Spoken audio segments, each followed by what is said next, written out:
प्यारे दोस्तों, एक लड़का कब्रिस्तान की तरफ से गुजर रहा था। अचानक उसे कब्रिस्तान से कुत्तों के भौंकने की आवाज़ आने लगी। जब उसने कब्रिस्तान में जाकर देखा तो कुत्तों का एक गिरोह कब्र के पास अजीब तरह से आवाज़ें निकाल रहा था। जब उस कब्र को खोला गया तो अंदर क्या हुआ और क्या निकला, आगे हम इस वीडियो में आपको बताएंगे। दोस्तों, गांव देहात का एक नौजवान गांव से बाहर एक फैक्ट्री में नौकरी किया करता था। लिहाजा इसी गांव से निकलकर चंद दूर के फासले पर अपनी फैक्ट्री का सफ़र तय करता था। नौजवान किसी गाड़ी या सवारी का सहारा नहीं लेता था, बल्कि रोज़ाना पैदल ही अपने काम पर जाया करता था।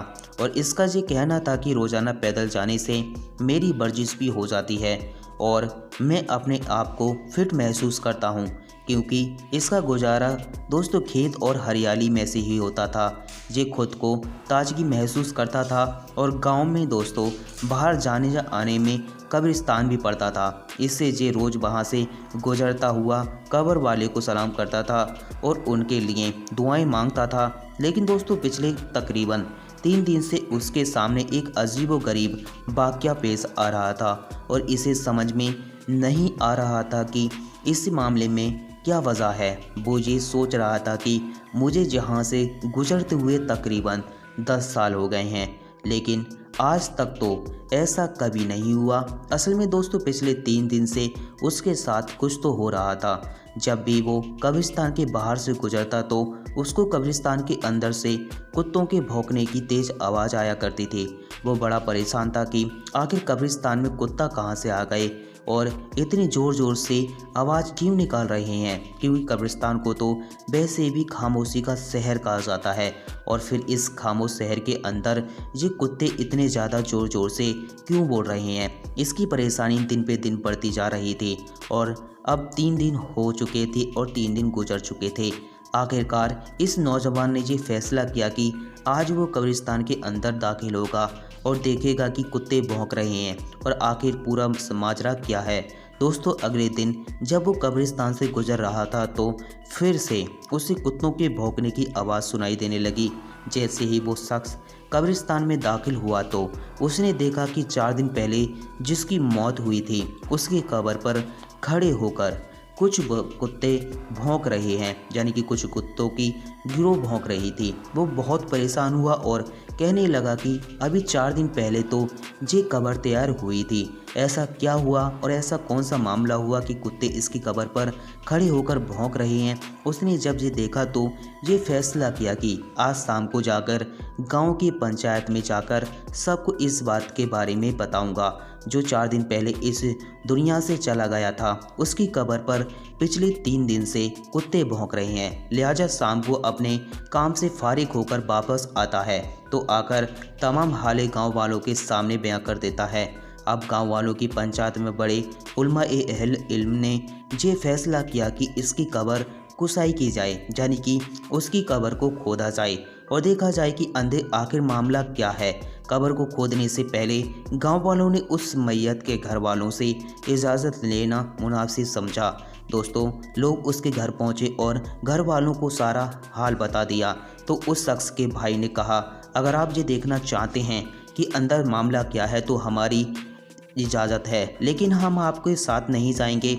आप खुद अकेले जाकर उस कब्र को खोलकर देख सकते हैं। दोस्तों लोगों के लिए ये बड़ी परेशानी की बात थी कि एक भाई अपने ही भाई की कब्र खोलते हुए वक्त नहीं होगा, लेकिन लोगों ने इस बात पर ज़्यादा गौर करने की बजाय सोचा कि पहले कब्र को खोलकर देख लेते हैं कि आखिर मामला क्या है। लिहाजा दोस्तों उसके घर वाले तो साथ में नहीं थे, लेकिन गांव में से काफ़ी तादाद में लोग कब्रिस्तान में पहुंच चुके थे और कब्र खोलने का सामान भी वहां आ चुका था।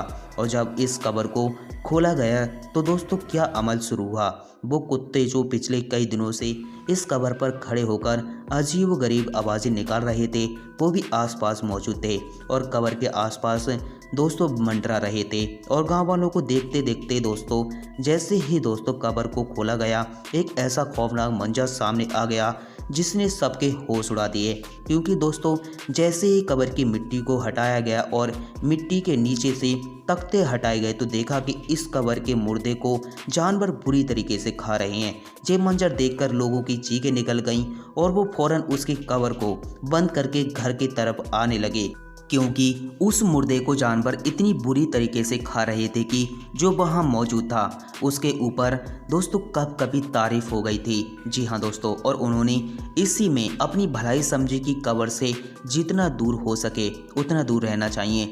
लेकिन दोस्तों सवाल ये उठता है कि इसका वो कौन सा गुनाह था जिसकी वजह से उस कब्र में इतना खौफनाक आवाज़ या इतना खौफनाक दोस्तों मंजर जाहिर हो रहा था। दोस्तों ये बात जानने के लिए अब दोबारा गांव वाले इकट्ठा हुए और उस शख्स के घर दोबारा पहुंचे और पूछा कि तुम्हारे भाई ने आखिर ऐसा क्या गुनाह किया था जिसकी वजह से उस पर इतना सख्त अजाब निज़ाम हो रहा है। अभी उसका इंतकाल हुए 3 दिन हो चुके हैं, लेकिन कब्र में जानवर इतनी बुरी तरीके से उसे खा रहे हैं। उस मैयत का भाई कहने लगा कि मैं जानता था कि जब आप कब्र को खोदेंगे तो आप लोगों की आंखों के सामने ऐसा ही कोई मंजर आएगा, इसलिए मैंने आपके साथ जाने से इनकार कर दिया था, क्योंकि मैं इसकी वजह जानता हूं कि लोग सवाल किए हैं कि आखिर इसकी वजह क्या है। दोस्तों उस शख्स ने कहा कि मेरा भाई कोई शरीफ आदमी नहीं था, वो दरअसल शराबी आदमी था। वो सारा का सारा दिन शराब के नशे में पड़ा रहता था, न उसे घर की परवाह थी और न ही घर वालों की। उसकी ज़िंदगी का मकसद सिर्फ अय्याशी करना था और वो शराब पीकर अपने रिश्तों के मायने भी भूल जाया करता था।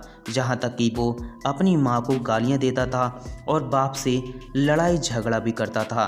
दोस्तों जब उसे शराब पीने के लिए पैसे नहीं मिलते थे तो वो ऐसे काम काफ़ी ज़्यादा करने लगता था और इस तरीके के गुनाह करता था जिसकी वजह से उसके साथ में ऐसा हो रहा है। जी हाँ दोस्तों, ये तो बहुत ही ज़्यादा गुनाह करने वाली चीज़ें थीं। दोस्तों उम्मीद करते हैं कि इसकी वजह आपको समझ में आ गई हो गई। जी हाँ दोस्तों, यानी कि नशा करना कितना बड़ा नालत है और क्यों दोस्तों दीन इस्लाम में मुसलमान को इससे दूर रहने और पीने से मना फरमाया है।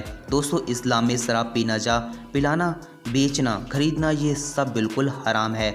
हर मुसलमान को चाहिए कि अल्लाह उसके प्यारे रसूल सल्लल्लाहु अलैहि वसल्लम ने जिन चीज़ों को हराम करार दिया है उनसे दूर रहे। तो दोस्तों आज की वीडियो में बस इतना ही। वीडियो पसंद आए चैनल को जरूर सब्सक्राइब